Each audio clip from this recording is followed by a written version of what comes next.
Police भर्ती परीक्षा के शातिर। नमस्कार, आप देख रहे हैं दिव्य हिमाचल टीवी। मैं हूं आपके साथ वंशिता शर्मा और हाजिर हूं आप सभी के सामने हिमाचल आज का मुद्दा लेकर। पुलिस भर्ती परीक्षा रद्द हो गई है।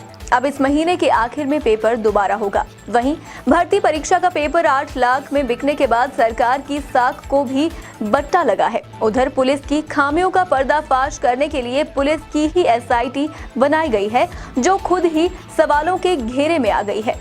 क्या सच में पुलिस प्रदेश के हजारों युवाओं को इंसाफ दिला पाएगी? हम पहाड़ी में इसी पर चर्चा कर रहे हैं राजेश शर्मा और ओंकार सिंह। कैसे बिका पुलिस भर्ती परीक्षा का पेपर, इसका पूरा सच आपके लिए हम लेकर आए हैं इस कार्यक्रम में। लेकिन इसके साथ ही साथ चर्चा कर्मचारियों पे भी होगी, उन कर्मचारियों पे भी होगी कर्मचारियों की सैलरी पे संकट एक खड़ा हो गया। आने वाले दौर में गंभीर परिस्थितियों से प्रदेश जूझ रहा है। कर्मचारियों को सैलरी मिलने के या ना मिलने के आसार एक तरह से पैदा हो गए। चर्चा उस पर भी करेंगे, लाभ तो दूर की बात है। शुरुआत पुलिस भर्ती से कर लेते हैं ओंकार जी। हिमाचल में खाकी आप देखिए वर्दी पहनने के लिए युवा दिन रात पसीना बहा रहे थे। ग्राउंड टेस्ट जिस तरह का हुआ, उसके बाद रिटर्न तक बात पहुंची। अब आजकल तो डॉक्यूमेंटेशन चली थी पुलिस भर्ती की, यानी कि पुलिस भर्ती अंतिम दौर में थी। रद्द हो गया आज पेपर उसका, क्या कहेंगे? बिल्कुल बिल्कुल राजेश जी, पुलिस भर्ती का रद्द होना एक बहुत बड़ा झटका है। सिर्फ पेपर रद्द हुआ है। पेपर जो रद्द हुआ है ये एक बहुत बड़ा झटका है। ये झटका उन नौजवानों के लिए भी है जो भविष्य में कई सपने जो है संजोए हुए थे, और साथ ही उन हजारों पेरेंट्स का भी दिल टूटा है जिनका बच्चा अब शायद दोबारा पेपर देने की एज जो है वो शायद क्रॉस कर जाएगा। लेकिन तो पेपर इसी महीने होगा ओंकार जी, ऐसा मुख्यमंत्री जयराम ठाकुर ने निर्देश दिए हैं, जिन्होंने ये कहा कि इस महीने के अंत तक पुलिस विभाग को, क्योंकि विभाग कंडक्ट कर रहा है पुलिस विभाग, इसको पुलिस विभाग प्रयास करे कि इस महीने के अंत तक वो पेपर हो जाए। लेकिन जो अभी रद्द हुआ है पेपर, उसको लेकर बड़े सवाल खड़े हो गए। जी आप कह रहे थे कुछ? जी मैं यही कह रहा था कि सबसे बड़ी जो बात है कि सिस्टम का भी इससे पर्दाफाश हुआ है। परीक्षा केंद्रों के बाहर तमाम हिदायतें और पाबंदियां जो थी वो धरी की धरी रह गई हैं, और शातिर जो हैं वो अपना काम करके निकल गए हैं, और हजारों परिवार राजेश जी आज अपना माथा पीटने के लिए विवश हुए हैं। बिल्कुल, माथा पीटने पे विवश हो गए। आप देखिए कि उसके अभी तो मेरिट ही सिर्फ आनी थी बाहर, लेकिन उससे पहले इस तरह की चीजें हो गई हैं। इससे पहले ओंकार जी, जब हम याद करें, जब आप देखिए अर्की के कुछ युवा पुलिस हेडक्वार्टर शिमला पहुंचे थे भर्ती परीक्षा में, आरोप लगा के कि यहां गड़बड़ी हुई है, पेपर लीक हुआ है, उन्हें तो वहां से निकाल दिया गया था। फिर वो सेक्रेटरी होम के पास गए, वहां से उन्होंने इस केस को सामने रखा था, जहां से फिर परतें खुलना शुरू हुई थी ओंकार जी। अब आरोप ये लगा है कि 8 लाख में प्रश्न पत्र ये बिका था, और प्रदेश के बाहर से तक ये नेटवर्क पूरा फैला हुआ था ओंकार जी। फिर पुलिस के इंतजाम किस तरह के रहे? पुलिस तो कह रही थी कि हमने तो ड्रोन से नजर रखी हुई है, आप कोई भी इलेक्ट्रॉनिक डिवाइस अंदर एग्जामिनेशन हॉल तक नहीं ले पाए। जब सेटिंग बाहर से ही हो रही है तो फिर इन चीजों की जरूरत क्या थी करने की, क्या कहेंगे? बिल्कुल राजेश जी, इस मामले में कल कांगड़ा में एफआईआर दर्ज हुई है, और हैरानी की बात यह है कि पुलिस विभाग खुद ही इस परीक्षा को कंडक्ट कर रहा था, इसका आयोजन वो खुद ही कर रहा था। और अगर पेपर लीक नेटवर्क जी जाने तो पेपर नेटवर्क को लीक करने वाला अगर सिस्टम पुलिस से भी ज्यादा स्ट्रांग है, तो ये बहुत ही हैरानी और परेशानी वाला विषय है। तो इसमें पुलिस को तह तक जाना चाहिए कि इसमें है क्या। और जहां तक पुलिस के इंतजाम की बात है, तो शुरू से यही दावा किया जा रहा था कि पेपर लीक मात्र अफवाह है, मगर जैसे हमने जिक्र किया कि व्हाट्सएप की जो चैट एक लीक हुई थी, तो उसके बाद उस चैट को जब उसका पीछा किया गया तो पुलिस ने खुद ही जो है कई परतें इसकी खोलनी शुरू की, और अब आप देखेंगे कि इसके ऊपर जो है पुलिस को पेपर रद्द करना पड़ा है। और इसकी जांच के लिए राजेश जी अब एसआईटी भी बैठा दी गई है। एसआईटी का गठन पुलिस ने कर दिया है, पर बड़ी बात यह है कि पुलिस की खामियां पुलिस की टीम ही बताएगी। भरोसा कितना किया जा सकता आने वाली बात होगी। एसआईटी की ओंकार जी आपने बात की है, सेंट्रल रेंज मंडी के जो डीआईजी हैं, पुलिस डीआईजी मधुसूदन, इस एसआईटी को सीधे तौर पे लीड करेंगे। और फर्स्ट आईआरबी बटालियन बनगढ़ के कमांडेंट विमुक्त रंजन इसमें शामिल होंगे। साइबर क्राइम पुलिस अधीक्षक रोहित मालपानी इसमें शामिल होंगे। कांगड़ा के पुलिस अधीक्षक खुशहाल चंद शर्मा इसमें शामिल हैं, और क्राइम के पुलिस अधीक्षक वीरेंद्र कालिया एसआई टीम के सदस्य बनाए गए हैं। तो एसआईटी पुलिस ने बना दी है। अब देखिए आगे होगा क्या। कांस्टेबल भर्ती के 1334 कुल पद जो विज्ञापित हुए थे, उनके के लिए आप देखिए पहले ग्राउंड हुआ, उसके बाद फिर ये रिटर्न थी, और अब इसके बाद जो लास्ट प्रक्रिया जो संपन्न हो रही थी वो डॉक्यूमेंटेशन की हो रही थी।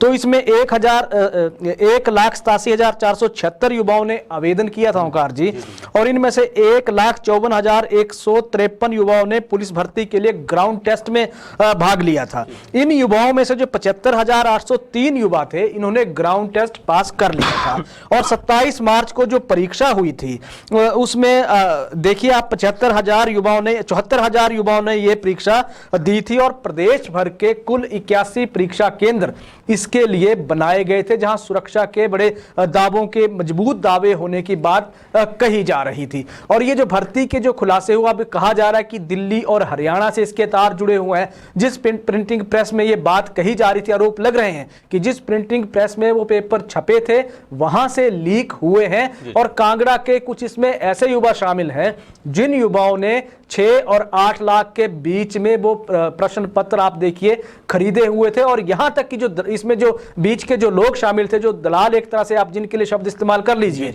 जो शामिल थे, उन्होंने सीधे तौर पे उनसे पैसे लिए थे और उनको आंसर या उत्तर तक बता दिए थे। लेकिन शक वहां हुआ था जब उनकी मेरिट बनना शुरू हो गई कि पुलिस की रिटर्न जो एग्जाम हुआ था, जिसमें कथित तौर पे जो धांधली सामने आई थी, उसमें इन आरोपियों के 90 और 70 नंबर के करीब नंबर जब आए, लेकिन मेरिट के जो इनके डॉक्यूमेंट मैट्रिक के थे उसको सपोर्ट नहीं कर रहे थे, वो 50% से भी कम थे। तो वहां से एक शक की सुई पैदा हुई। सवाल भर्ती पे इसलिए खड़ा हुआ कि पुलिस विभाग, इस भर्ती प्रक्रिया पुलिस विभाग ने कंडक्ट कराई है ओंकार जी। अब पुलिस विभाग ही जांच करेगा, SIT पुलिस ने ही बनाई है। तो अब देखना होगा कि कितना इंसाफ प्रदेश भर के बेरोजगारों को मिलता है, क्योंकि अगर हम खर्चा भी देखें तो अभी तक एक आंकड़ा आया कि करीब करीब 5 करोड़ पुलिस भर्ती की इस प्रक्रिया में खर्च आ चुका है। तो पैसा बेरोजगार साथियों का भी बहुत ज्यादा लगा है। 10 लाख के करीब बेरोजगार रजिस्टर्ड हैं हिमाचल में।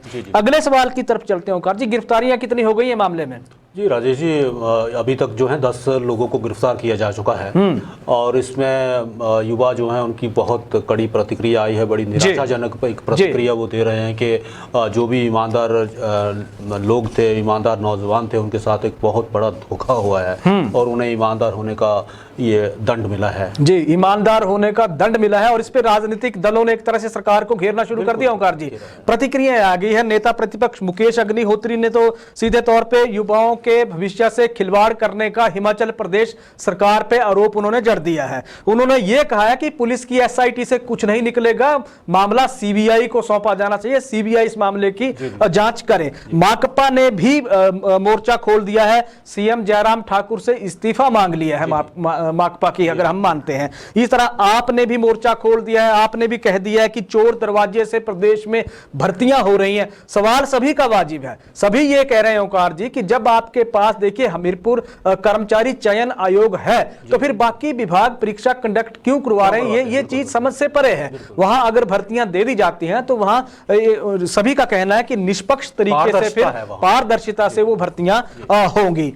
ओंकार जी, अभी तक अगर हम देखते हैं प्रदेश के इतिहास में और कौन कौन सी ऐसी परीक्षाएं हैं या ऐसी भर्तियां हैं जो रद्द हो चुकी हैं या तो फिर आरोपों के घेरे में रही हैं? जी बिल्कुल राजेश जी, चोर दरवाजे से भर्तियों के आरोप जो वो हमेशा लगते आए हैं, मगर सार्वजनिक भर्ती घोटालों पर अगर हम नजर दौड़ाएं तो कई चौंकाने वाले खुलासे होते रहे हैं जी।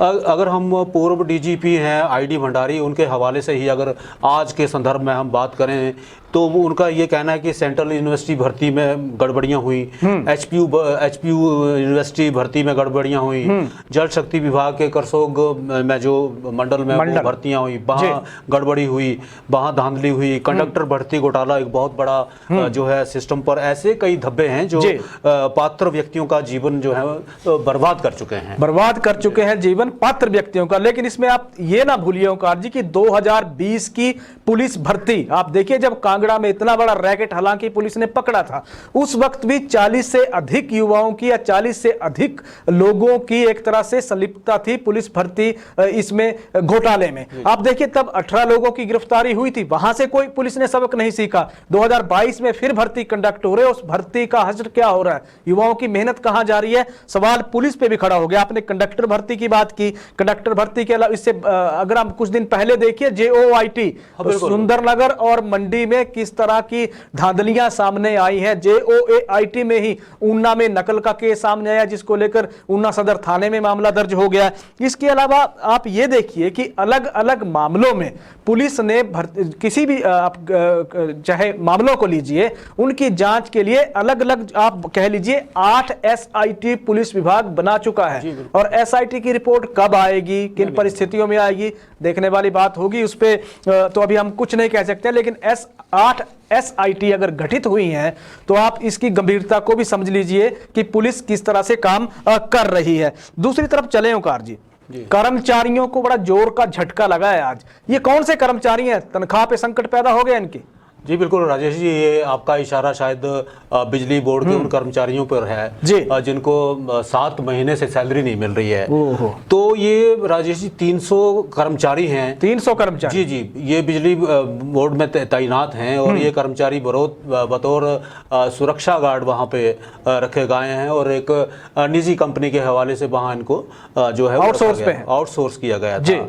अब बिजली बोर्ड यूनियन के अध्यक्ष को जब ये पता चला है कि 7 महीने से उनको सैलरी ही नहीं मिल रही है, तो उन्होंने एक तरह से बोर्ड प्रबंधन को चेतावनी दी है कि जितना जल्दी हो सके इनकी सैलरी रिलीज की जाए। तो इस तरह का संकट होना और 7 माह से किसी को वेतन नहीं मिल रहा है, घर कैसे चलेगा उसका? घर कैसे चलेगा, ये सही है वाली बात। संकट है, सबसे बड़ा संकट है, सरकार को भी सोचना होगा।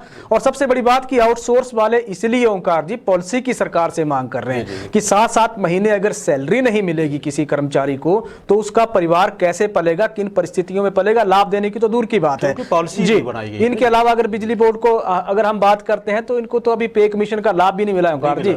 एक सवाल ये भी खड़ा होता है। अभी देखिए आप कर्मचारियों का एरियर भी लटकता हुआ नजर आ रहा है, क्योंकि केंद्र सरकार ने कुछ ऐसी शर्त प्रदेश पे थोप दी है एक तरह से, जो संकट पैदा कर रही है कर्मचारियों को एरियर को लेकर। क्या कहेंगे? हाँ राजेश जी, पहले हम ये उम्मीद कर रहे थे कि कर्मचारियों का कुछ बन जाएगा जी, मगर अब एरियर की जैसे आप बात कर रहे हैं तो एरियर पर सरकार कोई फैसला जल्दी ले लेगी, ऐसा पहले लगता था जी कि कोई फैसला हो जाएगा। मगर अब इसमें भी एक पेंच फंस गया है, क्योंकि एरियर देने के लिए काफी धन की जरूरत पड़ेगी जी। मगर अब केंद्र सरकार की शर्त के आगे प्रदेश सरकार जो है वो लोन लेने के लिए उसको भटकना पड़ सकता है। तो शर्त ये है कि लोन लेने की फाइल पर उस अफसर के, उस सचिव के, फाइनेंस सेक्रेटरी के काउंटर साइन होंगे जी, जो वरिष्ठ अधिकारी से जूनियर होगा। यानी वरिष्ठ अधिकारी को जो फाइनेंस डील करेगा तो उसको अपने जूनियर की जो है वो अंडरटेकिंग लेनी पड़ेगी, उसके साइन लेने पड़ेंगे। तो ये एक बड़ा टेक्निकल, मतलब एक फंसा दिया केंद्र, टेक्निकल है और बड़ा पेचीदा पेंच है इसमें। देखिए हिमाचल सरकार को तो ये उम्मीद थी ओंकार जी केंद्र सरकार से, क्योंकि डबल इंजन की सरकार है, प्रेशर शायद हिमाचल सरकार को अब विरोधियों को या विपक्ष को जवाब देना मुश्किल हो जाएगा कि डबल इंजन कर क्या रहा है साहब आपका। बड़ी बात यह है कि हिमाचल को आस थी केंद्र से कि केंद्र कुछ पैकेज देगा हिमाचल के लिए यह संकट के दौर में, क्योंकि हिमाचल अगर हम देखिए तो 2 बार लोन लेने की परिस्थितियों पे सरकार पीछे अपने कदम खींचे हैं। क्यों खींचे हैं? क्योंकि सरकार को लोन महंगा मिल रहा था, इंटरेस्ट रेट बहुत ज्यादा था, तो सरकार ने अपने कदम पीछे खींच लिए कि अभी हम रुक लेते हैं। जब केंद्र की कुछ नीति, अब बजट को भी देखा जा रहा था कि बजट में जब लोन सस्ता होगा तो उसके बाद फिर हिमाचल अप्लाई करके प्राइवेट प्लेयर से लोन ले लेगा, लेकिन वहां इंटरेस्ट रेट देखिए सस्ता नहीं हुआ, इंटरेस्ट रेट बाकायदा और ज्यादा बढ़ गया, यानी कि लोन लेना महंगा हो गया। हिमाचल ने कदम खींच लिए। अब आस थी केंद्र सरकार से कि केंद्र कोई ऐसा हिमाचल के लिए पैकेज दे दे जिससे सरकार चलाना, सरकार के लिए आगे की राह, चुनावी साल है, आसान हो जाए। लेकिन केंद्र की एक चिट्ठी ने या केंद्र की एक ईमेल ने तो सारा एक तरह से हिमाचल प्रदेश सरकार का खेल ही बिगाड़ दिया, जिसमें सरकार ने अगर लोन लेना है तो जो सरकार के जो वित्त सचिव हैं उनको अगर 5 साल से कम उनका सेवा काल बचा हुआ है तो उनको अपने अधीनस्थ कर्मचारी के काउंटर साइन लेने होंगे लोन के लिए अप्लाई करने के लिए। हिमाचल प्रदेश की बात है तो आप देखिए प्रबोध सक्सेना साहब के 5 साल से कम समय है उनके पास। तो अभी जो आगे अगर हम परिस्थितियों को देखते हैं तो लोन लेना तो मुश्किल होता जा रहा है प्रदेश में। अब सीधे तौर पे सरकार इस पे फैसला लेगी, सरकार का फैसला क्या होगा ये आने वाले दिनों में पता चल जाएगा। लेकिन कर्मचारियों को जो सरकार से एक बड़ी आस थी कि कैबिनेट की मीटिंग में फैसला हो जाएगा एरियर को लेकर, वो आसार नजर नहीं आ रहे हैं ओंकार जी। एक और बढ़ गया आउटसोर्स तो है ये जो सरकार के ऊपर एक तरह से दबाव बना रहा है। आप बिजली बोर्ड का हचर तो देख ही लिया, जहां 7 महीने से तनख्वाह नहीं मिल रही है। एनएचएम के कर्मचारी भी हैं ओंकार जी, एनएचएम के कर्मचारी जो स्वास्थ्य विभाग में हैं, ये कर्मचारी भी पॉलिसी को लेकर बड़े चिंतित हैं। इन कर्मचारियों को भी लगता है कि क्या इनके लिए पॉलिसी बनेगी या फिर ये मामला भी लटकता हुआ नजर आ रहा है। आपको क्या कहेंगे?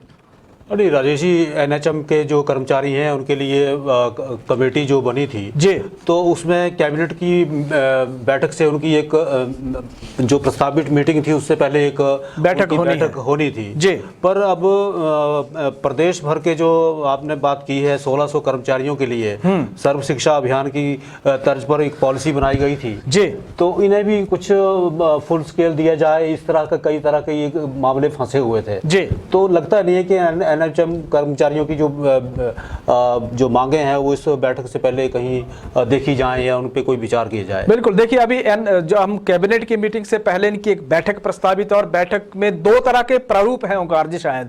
पहला ये कि सर्व शिक्षा अभियान की तर्ज पे जो कर्मचारी सर्व शिक्षा अभियान के शिक्षा विभाग में हैं, या तो उनकी पॉलिसी की तरह सरकार इनके लिए पॉलिसी बनाए, उनको जैसे फुल स्केल दिया जा रहा है वैसे ही एनएचएम के 1600 कर्मचारियों को दिया जाए। एक चीज तो वो है, लेकिन इसमें क्योंकि सरकार को ऐसा कहा जा रहा है कि वित्तीय बोझ ज्यादा पड़ रहा है तो सरकार इस पे फैसला लेने से एक तरह से हिचकिचा रही है।